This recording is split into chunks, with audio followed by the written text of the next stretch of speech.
Into southern Iraq, they arrived this morning in the border town of Safwan by convoy and triggered some fighting among Iraqis eager for food. NBC's Don Teague now with more on the humanitarian effort. Trucks carrying tons of food rolled north out of Kuwait today. They're desperately needed in Basra, but until fighting there ends, the trucks must stop short. We can't get the vehicles forward. The first emergency meals, 19,000 of them, ended up in the village of Safwan. There is no control today. We cannot make any control today. U.S. soldiers escorted this convoy into Iraq, but publicly few here were singing their praises. Saddam good. Saddam eat and water and clothes. Wherever there are cameras, Saddam Hussein is still the hero. Iraqis, not yet convinced he's lost control, worry they'll pay with their lives for speaking against him. They're doing it for the cameras because they're scared. And they are suffering. The United Nations says post-war Iraq may need the largest food relief program in history. But for now, the work is just too dangerous. This war, however, some wounded are being operated on much closer to the action by what the Army calls forward surgical teams, or mobile emergency rooms, working out of tents within the hot zone itself. Seriously injured patients or patients requiring specialized treatment like neurosurgery are now being airvac'd to the Army's Landstuhl medical facility. And keep in mind that 70% of those missions were using precision-guided weapons. Now, we are also expecting before this assault begins, the U.S. is sending an additional 30,000 additional troops into Iraq. We will, of course, continue to monitor that picture. Strategic oil fields around Kirkuk and Mosul. They'll also be diverting some of the Iraqi forces away from Baghdad as we advance towards that Battle of Baghdad. Also, they'll be keeping Kurdish forces and Turkish forces apart so they don't cause trouble.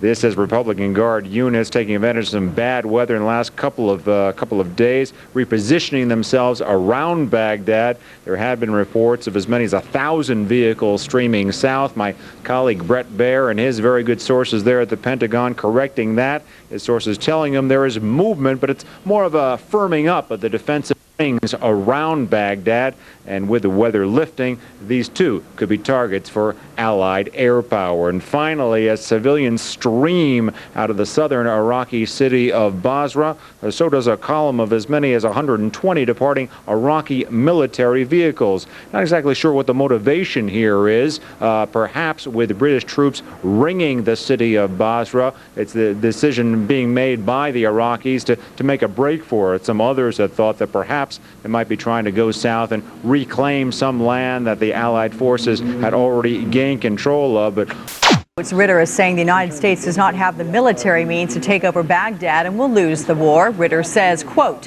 "The United States is going to leave Iraq with its tail between its legs, defeated. It is a war we cannot win," end quote.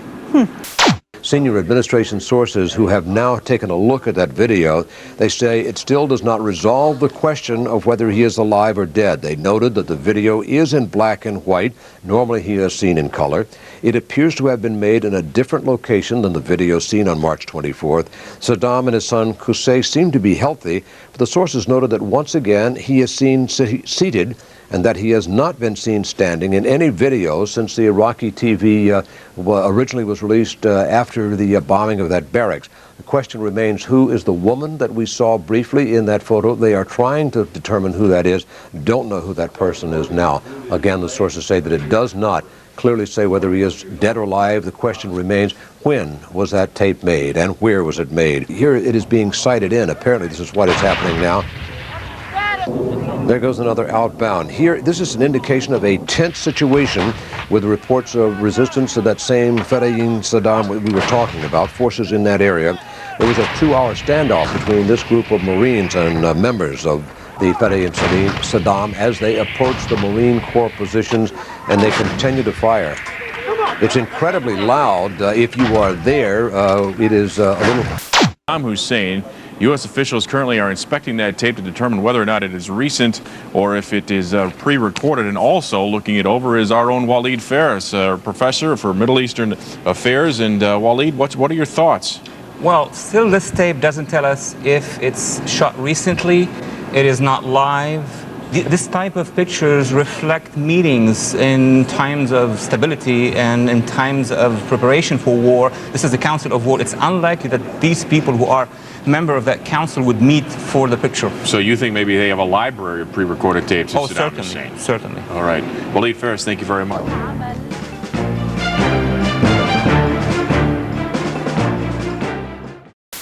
For complete coverage of the war in Iraq, stay with CNN.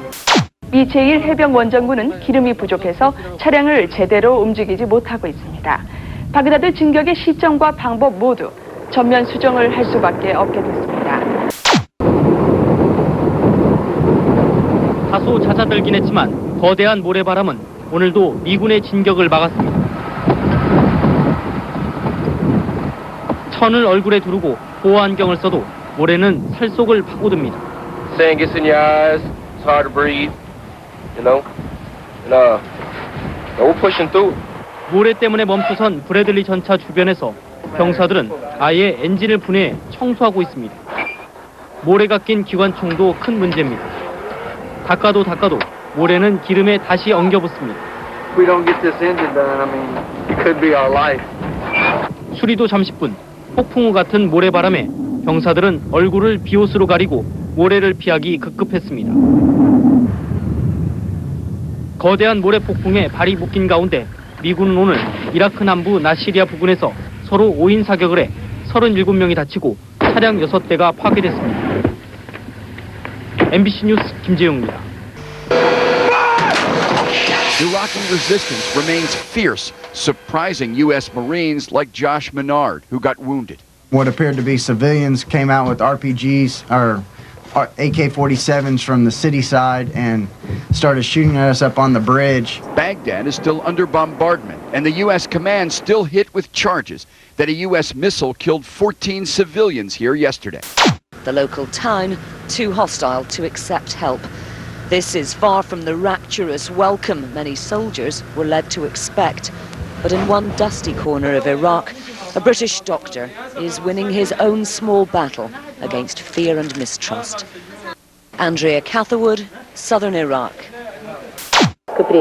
На территории, где располагается современный Ирак, произошли почти все события, описанные в Ветхом Завете.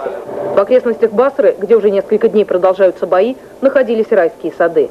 Кур, оказавшийся рядом с линией фронта, родина ветхозаветного Авраама, ныне богатейший музей древности. Вот лишь неполная карта святынь и исторических памятников, находящихся в Ираке. Начало любых археологических раскопок сулило ученым бесценные находки и новые свидетельства о зарождении здесь древних цивилизаций. Шумер, Ассирия, Вавилон. В Багдаде существует национальный музей, в котором собраны уникальные произведения искусства, являющиеся достоянием, опять же, общечеловеческим. Одна из областей Италии уже предложила Саддаму Хусейну отправить самые ценные экспонаты Национального музея в Милан на выставку. Но все вывести из-под бомбежек невозможно.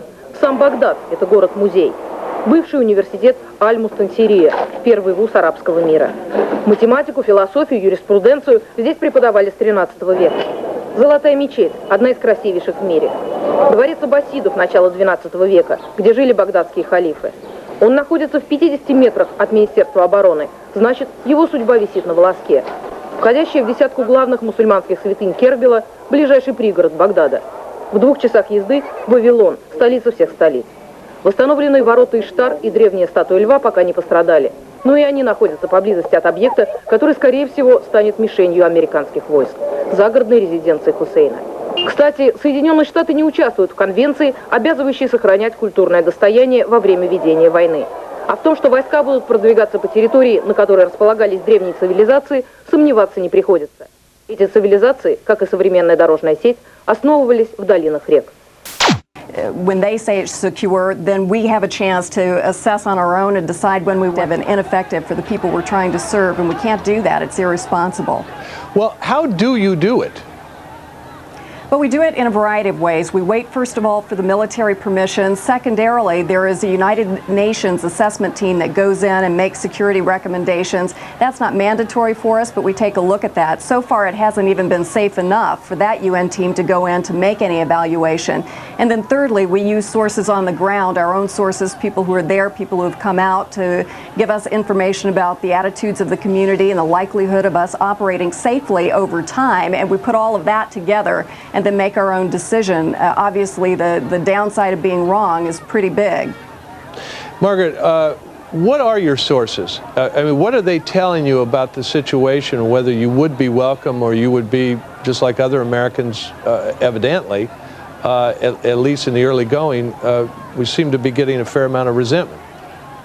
Everything that we're hearing is precisely in line with that this is a very volatile situation. The combatants are not all identified.